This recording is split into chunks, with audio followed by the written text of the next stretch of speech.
नमस्ते जय जगन्नाथ। आज आम समस्त अमृतमय भाव श्रवण करवा श्रीमत भागवतम बा भागवत आम कहीं पढ़ा जो अमृतमय भागवत वेदव्यास पाखर श्रवण करी परम कारुणिक सुखदेव गोस्वामी राजा परीक्षित को श्रवण करते आम समस्ते जानिले आह्लादित हवा राजा परीक्षित महाराज इति अमृतमय भाव रे राजा परीक्षित महाराज होउचंती पांडव मानकर वंशधर अभिमन्युकर सुत होउचंती राजा परीक्षित महाराज। किंतु राजा परीक्षित महाराज ए समग्र आर्यावर्तर राजा थिले तांको काहीकि ब्रह्म विशाप प्राप्त हैला।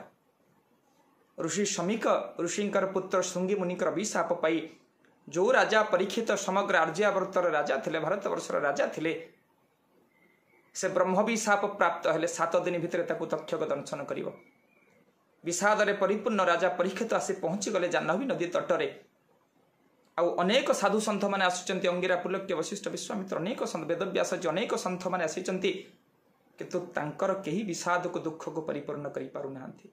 देखुचंती सुखदेव गोस्वामी अमृतमय भाव रे आसी पहुंचीचंती गुरु रूप रे वर्ण करिचंती आउ से सुखदेव गोस्वामी अमृतमय भाव रे राजा परीक्षित श्रीमत भागवत कथामृत सप्ताह श्रवण करिचंती आउ जहाँ श्रवण कर सारा परे राजा परीक्षित दुर्लभ मनुष्य जन्मरु मुक्ति पाइचंती। तो कौन शुणिले राजा परीक्षित महाराज से संक्षिप्त भागवत अमृतमय कथा जो अल्प समय कथा आपणकर जीवन धारा को जीवन रेखा को निश्चय बदली दे बोली मोर आशा विश्वास।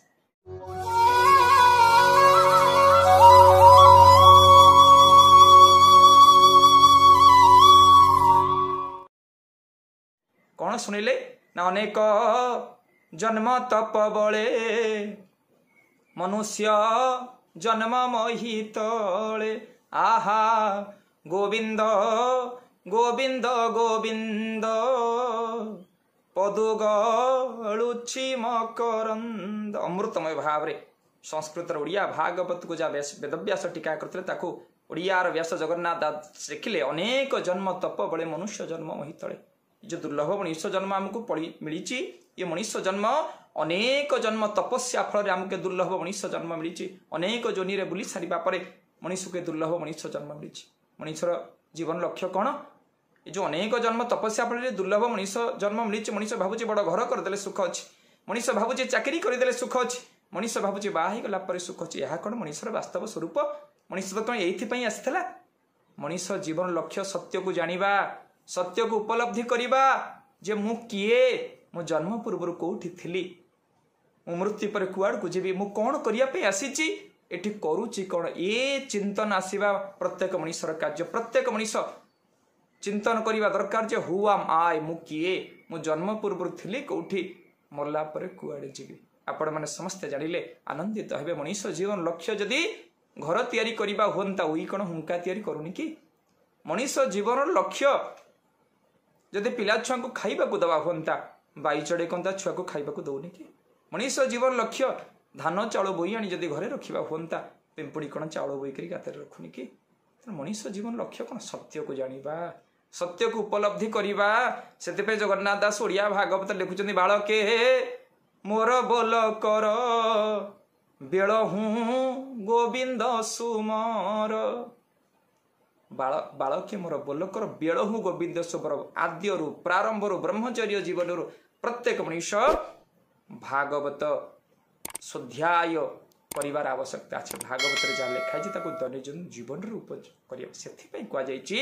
परम शास्त्र भागवत अभ्यास करुथिब नित्य। ये परम शास्त्र भागवत कहीं अभ्यास करने दरकार आज्ञा औषध को नहीं पकेट रखिले जर भल हम औषध खाइले जर भल। आम समस्ते जो कलिर कराल गर्भरे आज कामिनी कांचन आसक्त समस्ते ये मुक्तिर मार्ग कौन अइना पर धूली पड़गले जमी मुख देखा जाएनि कली जुगर मनुष्य आज कामिनी कांचन आसक्त हो निजर स्वरूप को भूली जाइए से भागवतर आवश्यकता। किंतु कली जुगर मनुष्य कहीं भागवत पाखे पहुंची पारुनी ना से गुरुकर शरणापन्न होनी।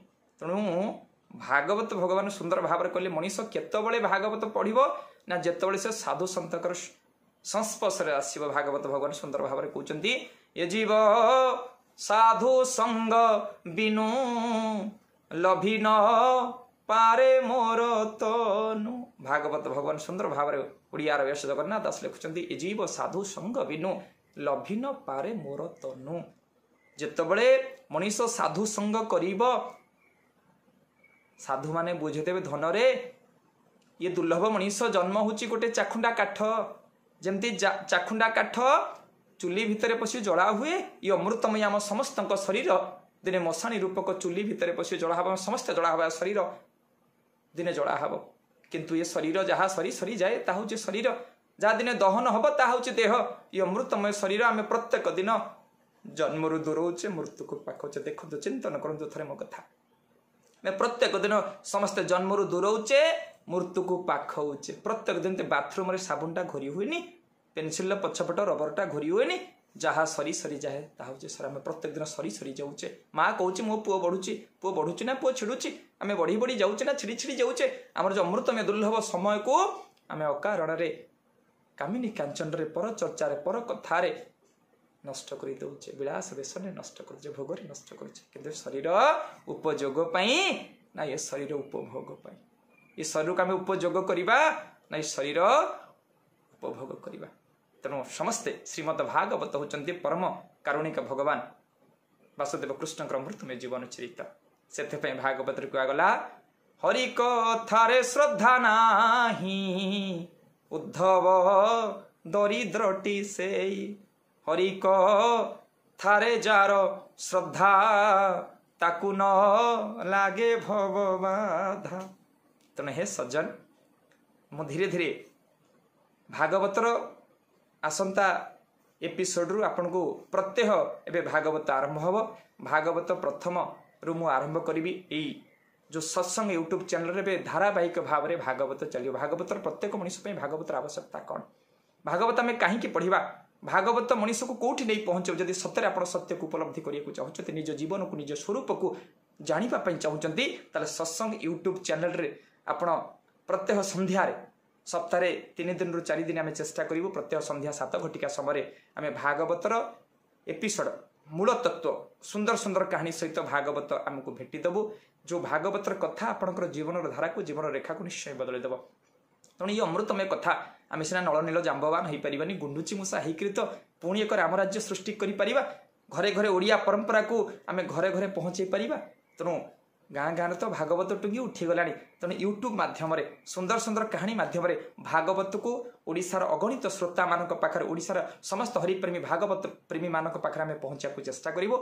आपणकर गोटे गोटे सेयार अनेक परिवार को बदलदेव। देखंतु ओडिशार जो परंपरा चली संध्या हेले समस्ते घर भंगा टीवी सीरियल देखापी बसी जाऊँ गोटे घर जोड़ा सीरियल ना तेणु आपणकर गोटे गोटे सेयार प्रत्येक दिन संध्या 7 घटिका समय आम भागवतर प्रथम रु शेष पर्यंत आम सत्संग एवं सत्संग ये जो यूट्यूब चैनल आम आरंभ करने जाऊँ। आप गोटे गोटे सेयार करी प्रत्येक परिवार रे गुंडुची मूषा होकर ओडिया संस्कृति को ओडिया परंपरा को जगन्नाथ चेतना को पुणी थे प्रत्येक परिवार आम पहुँचेबा। तेणु ये जो अमृतमय लक्ष्य रही प्रत्येक परिवार जगन्नाथ परिवार हम प्रत्येक परिवार ओडियात्व को जगन्नाथ चेतना को बुझीपारे। तेणु आपणकर गोटे गोटे सेयार गोटे गोटे सब्सक्राइब पुणी प्रत्येक परिवार को निश्चय भागवत सहित जोड़ी पार निश्चय आप आशा करी आपण मानकर गोटे गोटे सेयार निश्चय रहिबो प्रत्येक परिवार भागवत सहित जोड़िया आपण मानकर मंगल कामना करी पुणी आसंता एपिसोड रु प्रत्यय भागवत आपन को नित्य भागवतर आवश्यकता कौन साप्ताहिक माने अध्याय वाइज मु आपन को निश्चय सुनेबी। आपण मानकर मंगल कामना करी आज बाणी के विराम दौची। नमस्ते जय जगन्नाथ।